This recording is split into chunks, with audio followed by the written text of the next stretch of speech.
Ever wonder how computers store data? I'm going to tackle a concept so incredibly complex and mind-blowing you might need to sit down. It's variables. I am KoderKat from KatzKore. I'll show you how to define and use these variables, which require 4 different data types and a few important naming rules. First, what's a variable anyway? You can think of variables as labeled boxes ready to hold data. They store different types of information we need in our code. For example, if I write name equals cats, the variable is the box named name, and it's holding the value cats. That's how simple it is. Python uses data types to help the program understand how to work with our data. First, integer. In code we declare it as int. These are whole numbers like 10, -5, 100. Next, float. In code we declare it as float. These are numbers with decimals such as 3.14, 0.5.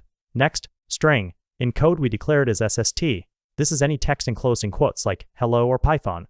Next, Boolean. In code we declare it as bool. These are simple truth values, true or false. These are the building blocks for all our Python data. The first rule is no keywords. Python reserved words like if, for, or while cannot be used. The second rule is to start with a letter or an underscore. Numbers are not allowed at the start. The third rule is case sensitivity.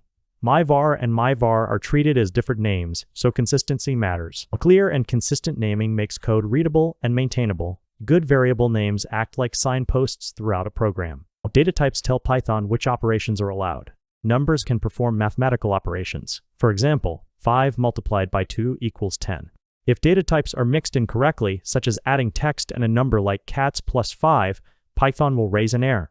Master Python. Understanding variables and data types forms the foundation of Python programming. Every advanced program begins with simple, well-defined variables. Keep learning with KatzKore. Like and subscribe for more fast and fun Python lessons. Comment below and share which Python concepts should be explained next. This is KoderKat, explaining complex ideas in the simplest way possible.